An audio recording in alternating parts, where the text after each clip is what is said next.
समझ लीजिए कि ईसाइयों के त्यौहार पर सड़क पर हरे राम हरे कृष्ण करते हुए जा रहे हैं, लेकिन लंदन में ईसाइयों को इनसे प्रॉब्लम नहीं है, न इनको ईसाइयों से प्रॉब्लम है। देखिए,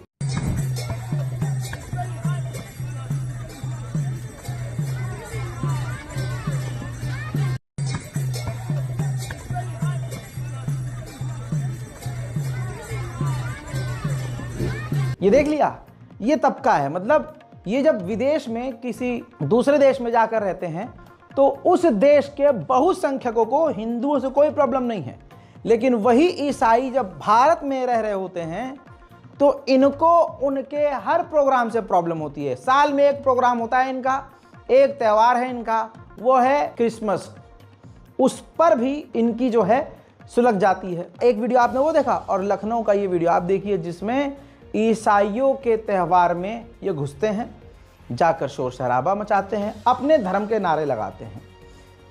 सही मायनों में इंटरनेशनल कोर्ट को इनके खिलाफ एफआईआर करना चाहिए, ईसाई समुदाय को इंटरनेशनल क्रिमिनल कोर्ट में जाना चाहिए, यूएन के अंदर आवाज़ उठानी चाहिए। भाई मुसलमान पिछड़ा हुआ है, मुसलमान डरा हुआ है, मुसलमान को दबाया जा रहा है, लेकिन आपकी कम्युनिटी तो पूरी दुनिया में है।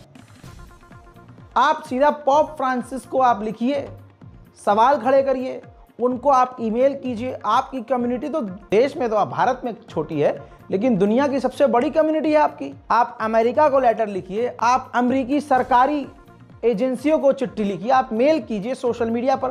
क्या हो गया है ईसाई समुदाय को? भाई तुम क्यों दब रहे हो? हमारा समझ में आता है, हम मुसलमान हैं, हमें तो शुरू से दबाया जा रहा है, और हमारे बड़े बुजुर्ग खुद ही दोगले निकल जाते हैं, हमसे हमारे खुद बंदे गद्दारी कर देते हैं, हमारा पिटना समझ में आता है। आप क्यों डर रहे हो भाई? बहरहाल ये वाला वीडियो आपको याद होगा, देखिए।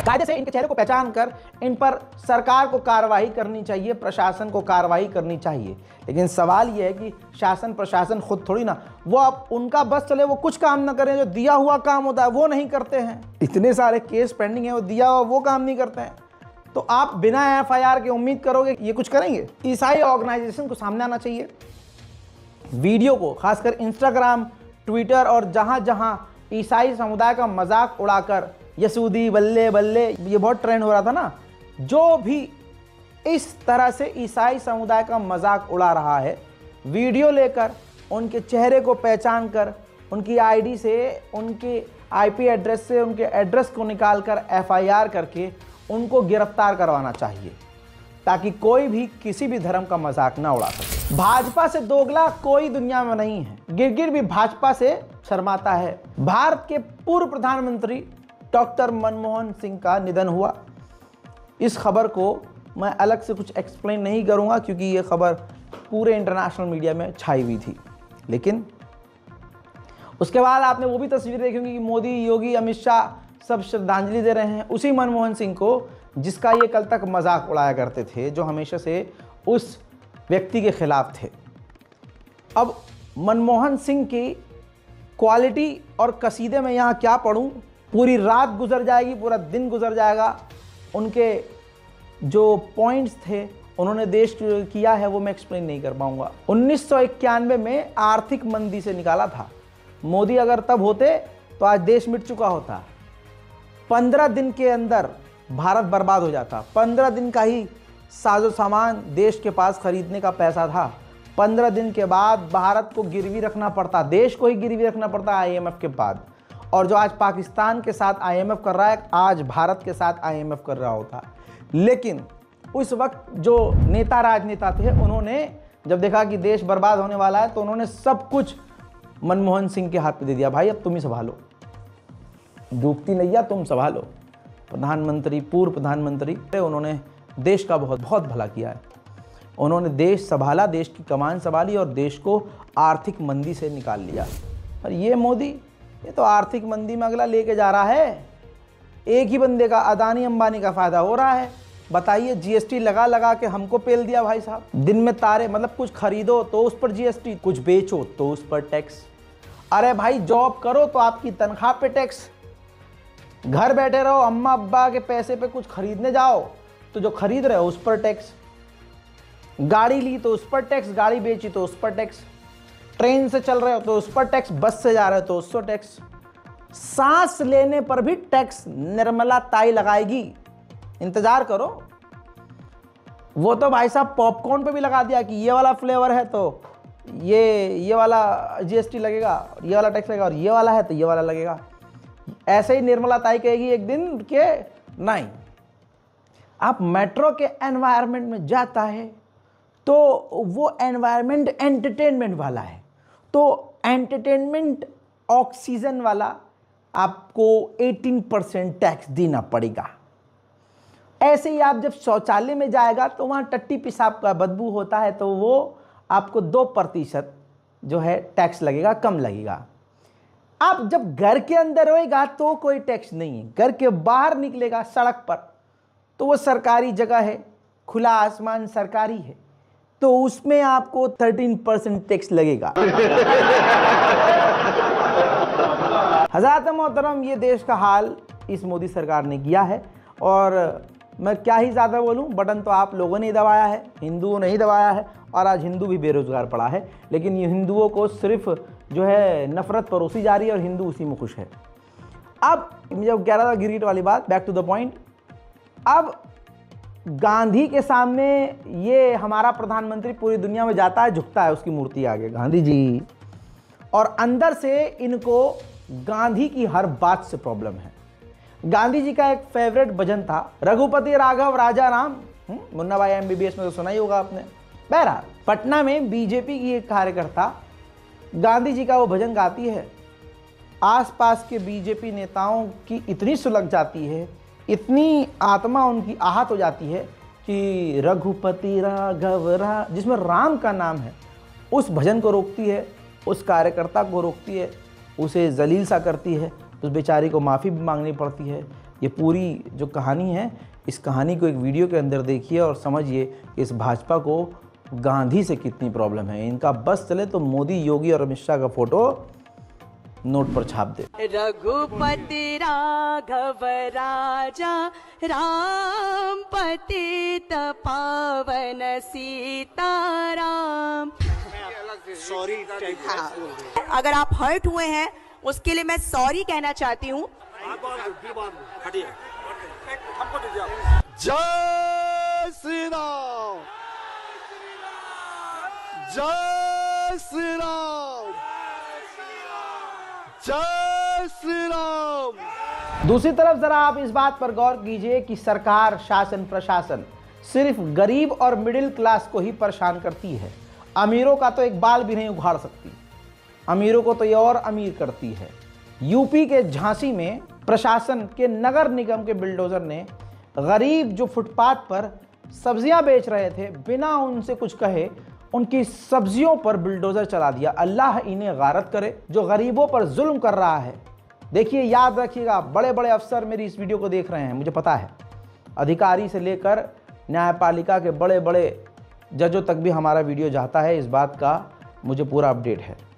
मैं आप लोगों से मुखातिब हूँ, याद रखिएगा, प्रभु ईश्वर ने, भगवान ने, राम ने आपको जिस मुकाम तक पहुँचाया है और जो पावर दी है, उस पावर का इस्तेमाल आप अगर जुल्म को रोकने में नहीं कर रहे हैं ना, तो याद रखिएगा, आज आपका सही समय है। जब समय बदलेगा, कुछ टाइम बाद आपको बिस्तर पर नींद भी नहीं आएगी। महल बड़े होंगे, कुर्सी बड़ी होगी, लेकिन सुकून नहीं होगा। याद रखना, तुम जिसके भी मानने वाले हो वो तुमको कभी माफ़ नहीं करेगा, और गरीबों की हाय जब लगती है ना, तो ज़िंदगी भर तुम हाय हाय करोगे। देखिए किस तरह से अनाज को, किसानों की मेहनत को और गरीबों की आस को बर्बाद किया गया।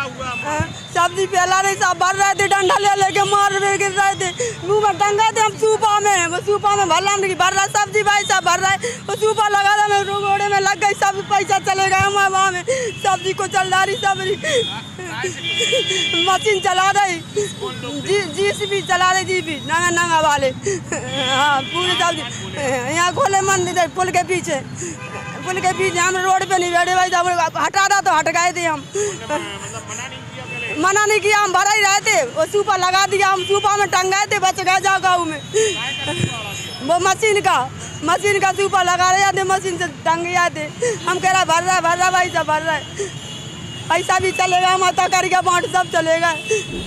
दूसरी तरफ आप अगर देखेंगे तो मुसलमानों को अब हिंदू समुदाय के लोकल लोग, आपकी गली में भी ऐसे बहुत होंगे, मोहल्ले में भी ऐसे बहुत होंगे जो इंस्टाग्राम पर सोशल मीडिया पे ऐसे कंटेंट लाइक करते हैं जो मुसलमान विरोधी हैं, मुसलमानों के खिलाफ बनाए हुए हैं, और या फिर आप ऐसे क्रिएटर्स को फॉलो कर रहे हैं या देखते होंगे जो मुसलमानों के खिलाफ कंटेंट बनाते हैं।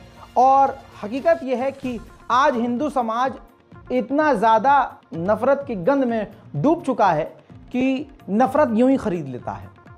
अब देखिए, अगर कोई मुसलमान के ख़िलाफ़ कंटेंट बनाता है तो उसके फॉलोअर्स कुछ ही दिनों में लाखों में और मिलियंस में पहुंच जाते हैं, और उसके ख़िलाफ़ जब मुसलमान खड़ा होता है कि भाई ये क्रिएटर मुसलमान ख़िलाफ़ वीडियो बना रहा है, तो उसके समर्थन में हिंदू और आ जाते हैं, उसके 1 मिलियन से 2 मिलियन हो जाते हैं फॉलोअर, लोग उसके और मजा आ जाते हैं। तो ये क्या है, ये नफ़रत खरीद रहे हैं। हिंदू इसी में खुश है कि मुसलमानों को परेशान करना है, हर तरह से मुसलमानों को परेशान करना है। अब वही काम अगर मुसलमान कर दे तो इतनी ज़्यादा पीछे मिर्ची लगती है कि इनको ऐसा लगता है कि बस मिसाइल डाल दिया, पता नहीं क्या कर दिया है, लाल मिर्च लगा के तड़प जाते हैं। और फिर शासन प्रशासन भी ऐसे मुसलमान को 7वें आसमान से गिरफ्तार कर लेता है। वरना आप हिंदुओं की कंप्लेन करते रहो, हिंदू नाम का बंदा होगा, कंप्लेन करते रहो, भाई साहब इसने ऐसे बोल दिया, अल्लाह पे टिप्पणी कर दी, पैगंबर पर, कुछ पुलिस प्रशासन कुछ नहीं कहेगा। मुसलमानों को पूरी ताकत झोंकनी पड़ती है एक FIR के लिए, और हिंदू अगर ट्वीट कर दे एक, और वो भी जिसके 0 फॉलोवर हों, तो शासन प्रशासन तड़प कर दिल से FIR लिखता है और बड़े शिद्दत से मुसलमान को गिरफ्तार करता है। ऐसे ही एक वीडियो ये देखिए वायरल हुआ, जिसमें हिंदू समुदाय का एक बच्चा, मुस्लिम लड़कियां जो स्कूल जा रही हैं, अंबेडकर नगर उत्तर प्रदेश, वहाँ पर लड़कियों की जब छुट्टी होती है तो ये बाइक लेके जाता है, और एक पाकिस्तानी कॉमेडियन है, उनका एक कॉमेडी का डायलॉग लेता है और इस्लामोफोबिया की चरम सीमा दिखाता है। देखिए, मैं तो जा रहा हूँ 12:30 बजे। कहाँ जा रहा है? लड़कियों की स्कूल की छुट्टी होने वाली होगी माँ, मुझे जाना ही पड़ेगा, मैं नहीं जाऊंगा तो मायूसी से फैल जाएगी माँ। 5 स्कूल है और अकेली जान है। मेरे दोस्तों, ये इसकी जानकारी हमें मिली है, बड़ी मुश्किल से इसका नंबर जो है गाड़ी का निकाल के, इसके और वीडियोस के अंदर इसका कोयले के जैसा इसका मुंह देखिए ध्यान से, और ये क्लियर हो रहा है कि अंबेडकर नगर की ये गाड़ी है और ये बंदा भी अंबेडकर नगर का है। अंबेडकर नगर पुलिस ने कार्रवाई का आश्वासन तो दिया है, लेकिन हमें उत्तर प्रदेश पुलिस पे बिल्कुल भरोसा नहीं है। जिस तरह से मुसलमानों के खिलाफ कंटेंट बनाने वाले को इग्नोर किया जा रहा है, उनकी गिरफ्तारी नहीं की जा रही है, तो अब भरोसा उठता हुआ नज़र आ रहा है। इन तमाम चीज़ों के लिए मैं हमेशा बोलता हूँ कि मुसलमानों को ज़िंदा होना पड़ेगा। मुसलमान इतना मतलबी है, एक डॉक्टर होगा वो 50 रुपया कम नहीं करेगा किसी मुसलमान के लिए। अरे मैं कह रहा हूँ, मुसलमानों के लिए जो आपकी प्रोफेशनल लाइफ है उसमें थोड़ा तो फ्लेक्सिबल रखो यार। अब जो मुस्लिम एडवोकेट्स हैं, वकील हैं, वकालत करते हैं, वो आज कौम के लिए वो कर सकते हैं कि वो आने वाले समय के लिए अंबेडकर बन जाएं। लेकिन सबको पैसे से मतलब है भाई, कौन कर रहा है फ्री में कोई काम? कोई नहीं कर रहा है। तो इसका सल्यूशन ये है, जो आपकी गली मोहल्ले के बहुत बड़े नवाब के बीप बनते हैं, उनके पास मोहल्ला इकट्ठा होकर जाए कि देखिए पूरी गली, पूरा मोहल्ला, पूरे इस इलाके में इतने वकील हैं, 10 वकील हैं मान लीजिए पूरे इलाके में, 10 मुस्लिम वकील हैं, हम साल का चंदा करेंगे और उस चंदे का जो पैसा इकट्ठा होगा उससे हम वकील को फ़ीस देंगे, और हमारे पूरे इलाके में किसी भी गरीब मुसलमान को किसी भी तरह से फंसाया जाता है, परेशान किया जाता है तो उसका हम केस दर्ज करवाएंगे और हम पीछे से उसको सपोर्ट करेंगे और आप केस लड़ेंगे, मतलब वकील केस लड़ेगा और जो गली और मोहल्ले के बड़े बड़े अल्लाह ने जिन्हें दिया है उनकी मदद से वकील की फ़ीस, और वकील कम से कम पैसे में ईमानदारी से कौम के लिए और गरीब के लिए आगे बढ़े।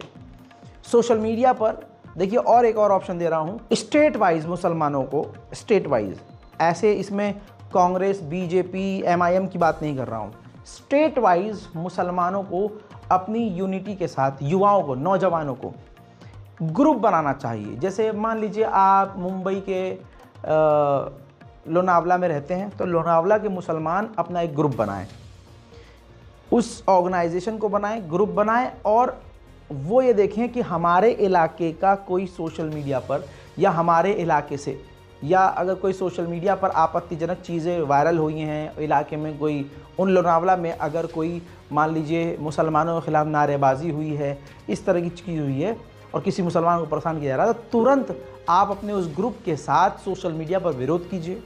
और अगर सोशल मीडिया पर लोनावला से किसी हिंदू या दूसरे समुदाय के व्यक्ति ने आपत्तिजनक पोस्ट किया है तो आपकी ही जिम्मेदारी हो कि आप तुरंत, आप लोकल हैं, आप तुरंत उस पर FIR करें।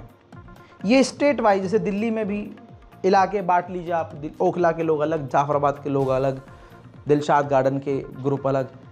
जिस दिन आपने, इसमें 6, 7, 8 महीना लगेगा, लेकिन ये मैं आपको ऐसा पॉइंट बता रहा हूँ, ऐसा आपको मजबूत रास्ता बता रहा हूँ कि इनको दिन में तारे नज़र आ जाएंगे।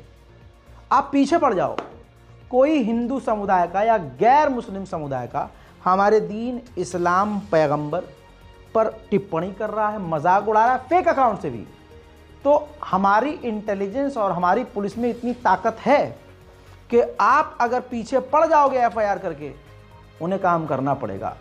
पुलिस नहीं कर रही है काम, आप कोर्ट जाओ, कोर्ट में सुनवाई नहीं हो रही है, डायरेक्ट हाई कोर्ट में जाओ, अपील करो, सोशल मीडिया पर ट्रेंड चलवाओ। ये जो दिल्ली का ग्रुप है, इसने कोई FIR करी, उस पर कार्रवाई नहीं हो रही है, दिल्ली पुलिस कार्रवाई नहीं कर रही है।